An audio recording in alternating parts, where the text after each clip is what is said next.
ജനനായകനും വിപ്ലവകാരിയുമായ സഖാ വി.എസിന്റെ വേർപാടിന് ഒരു വർഷം തികയുകയാണ്. 4-5 വർഷത്തോളം അദ്ദേഹം ചികിത്സയുമായി ബന്ധപ്പെട്ട് വിശ്രമത്തിലായിരുന്നു. ജനങ്ങളുമായി നേരിട്ടിടപഴകാൻ കഴിഞ്ഞിരുന്നില്ല. ഈ കാലദൈർഘ്യമെല്ലാം ഉണ്ടെങ്കിലും വി.എസിന്റെ വേർപാട് സൃഷ്ടിച്ച ജനങ്ങളുടെ പ്രതികരണം നമ്മുടെ നാടാകെ ലോകമാകെ കണ്ടിട്ടുള്ളതാണ്. വലിയ ചുടുകാടിൽ അവിടെ അഗ്നിനാളങ്ങൾ വി.എസിന്റെ ഭൗതിക ശരീരത്തെ വിഴുങ്ങിയപ്പോഴും ജനങ്ങളാകെ ആർത്തിരമ്പുകയായിരുന്നു. വേർപാടിലുള്ള ദുഃഖം ജനങ്ങളുമായിട്ടുള്ള വി.എസിന്റെ ബന്ധത്തെയാണ് പ്രകടിപ്പിക്കുന്നത്. എല്ലാ നിലയിലും ഈ നാടിന്റെ ജനമനസ്സറിഞ്ഞ് പ്രവർത്തിച്ച സഖാ വി.എസിന്റെ വേർപാട് ഇന്ന് ഒരു വർഷം തികയുമ്പോൾ വലിയ ചുടുകാട്, ആലപ്പുഴയിലെ വലിയ ചുടുകാടിൽ ഇപ്പോൾ അനുസ്മരണ സമ്മേളനം നടക്കുകയാണ്. പാർട്ടിയുടെ സമുന്നതരായ നേതാക്കളെല്ലാം ആലപ്പുഴ വലിയ ചുടുകാടിൽ നടക്കുന്ന അനുസ്മരണ സമ്മേളനത്തിലും ഇന്ന് ആലപ്പുഴ ജില്ലയിലുടനീളം നടക്കുന്ന ഏരിയ തലങ്ങളിലുള്ള സമ്മേളനങ്ങളിലും പങ്കെടുക്കുന്നുണ്ട്.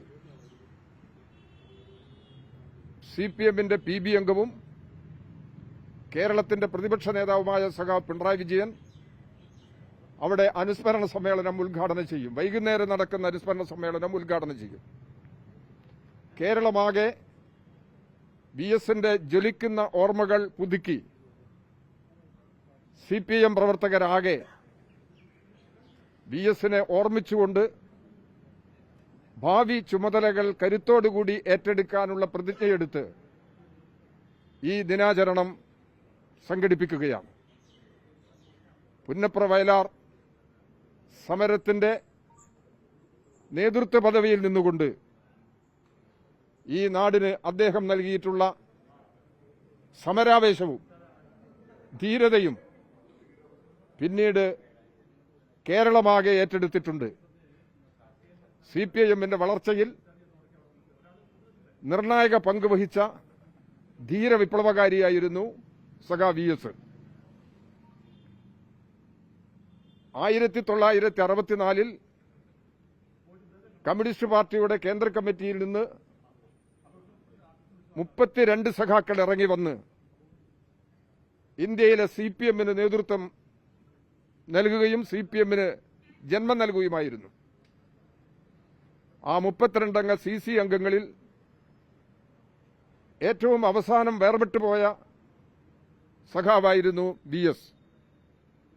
തുടർന്ന് ഇന്ത്യയിലെ കമ്മ്യൂണിസ്റ്റ് പ്രസ്ഥാനത്തിന് ജനങ്ങളിൽ നല്ല വേരോട്ടമുണ്ടാക്കാൻ ഈ വിപ്ലവ പാരമ്പര്യം ശക്തമായിട്ട് ഉയർത്തിപ്പിടിക്കാനും വി.എസിന് കഴിഞ്ഞു എന്നുള്ളതാണ് ശ്രദ്ധേയമായ നിലപാട്. നിയമസഭാ സാമാജികൻ, പ്രതിപക്ഷ നേതാവ്, മുഖ്യമന്ത്രി, ഭരണപരിഷ്കാര നേതൃത്വം നൽകിയ ഉന്നതനായ വ്യക്തി. ഈ നിലയിലെല്ലാം വി.എസിന്റെ സംഭാവന ജനങ്ങളുടെ മുമ്പിലുണ്ട്. ആലപ്പുഴ ജില്ലയിലെ കുട്ടനാട് അടിമസമാനമായ ജീവിതം നയിച്ചിരുന്ന കർഷക തൊഴിലാളികളെ മനുഷ്യനായി ഉയർത്താനും കൂലിക്കും ജോലി സമയം നിർണയിക്കുന്നതിനു വേണ്ടി എല്ലാ അടിമ വ്യവസ്ഥകൾക്കും നാടുവാഴി വ്യവസ്ഥകൾക്കും എതിരായി നെഞ്ചുവിരിച്ച് പോരാട്ടത്തിന് നേതൃത്വം നൽകിയ ഉജ്ജ്വലനായ വിപ്ലവകാരിയായിരുന്നു സഖാ വി.എസ്.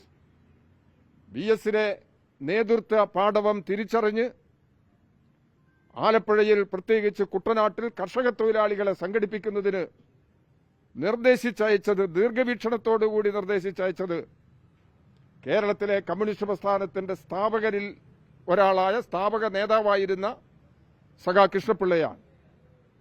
പിന്നീട് കേരളത്തിന്റെ നാനാമേഖലകളിൽ തൊഴിലാളികളുടെയും കൃഷിക്കാരുടെയും പ്രശ്നങ്ങൾ മാത്രമല്ല, മനുഷ്യ സമൂഹത്തിന്റെ ജീവിതത്തെ മുൻനിർത്തി പാരിസ്ഥിതിക പ്രശ്നങ്ങളിൽ, സ്ത്രീ സുരക്ഷയുടെ പ്രശ്നങ്ങളിൽ നിർണായകമായ നിലപാടുകൾ എടുക്കുകയും നേതൃത്വം നൽകി പ്രവർത്തിക്കുകയും ചെയ്തിട്ടുള്ള ഉജ്ജ്വലനായ വിപ്ലവകാരിയായിരുന്നു സഖാവ് വി എസ്. സഖാവ് വി എസിന്റെ ചരമദിനം ഇന്ന് ലോകമാകെ ആചരിക്കുന്നത് ഒരു പ്രത്യേക രാഷ്ട്രീയ സാഹചര്യത്തിലാണ്. ഇന്നലെ ഡൽഹിയിലുണ്ടായ സമരത്തിന്റെ പ്രത്യേകതകൾ യുവജന വിഭാഗങ്ങളാകെ മുതിർന്നവരും കൂടി ചേർന്ന് കേന്ദ്ര ഭരണകൂടത്തിന്റെ തെറ്റായ നയങ്ങൾക്കെതിരായി, വർഗീയ നിലപാടുകൾക്കെതിരായി അതിശക്തമായ പോർമുഖമാണ് സൃഷ്ടിച്ചിരിക്കുന്നത്. ഈ നാടിന്റെ ആകെ പ്രതികരണം ഇന്നലെ ഡൽഹിയിൽ പ്രകടമായി. കേരളത്തിൽ UDA ഗവൺമെന്റ് അധികാരത്തിൽ വന്നതിന് ശേഷം ജനവിരുദ്ധ നടപടികൾ ഒന്നൊന്നായി നടപ്പിലാക്കുകയാണ്. അതിനെയെല്ലാം നേരിട്ടുകൊണ്ടാണ് കമ്മ്യൂണിസ്റ്റ് പ്രസ്ഥാനം മുന്നോട്ട് പോകുന്നത്.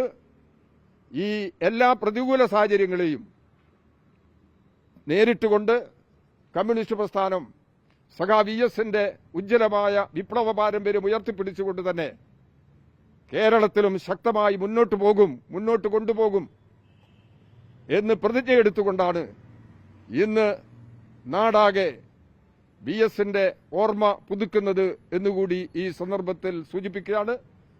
സഖാവ് വി എസിന്റെ ഉജ്ജ്വലമായ സ്മരണയ്ക്ക് മുമ്പിൽ കേരളത്തിലെ കമ്മ്യൂണിസ്റ്റ് പ്രസ്ഥാനത്തിനു വേണ്ടി കമ്മ്യൂണിസ്റ്റ് പ്രസ്ഥാനം നേരിടുന്ന എല്ലാ പ്രശ്നങ്ങളെയും അതിജീവിക്കാൻ വി എസിന്റെ വിപ്ലവ പാരമ്പര്യം ഞങ്ങൾക്ക് കരുത്തു പകരുന്നു. ഈ കാര്യങ്ങൾ കൂടി ഈ നാടാകെ വ്യക്തമാക്കുകയാണ്. സഖാവ് വി എസിന്റെ ഉജ്ജ്വല സ്മരണയ്ക്ക് മുമ്പിൽ ആദരാഞ്ജലികൾ അർപ്പിക്കുന്നു.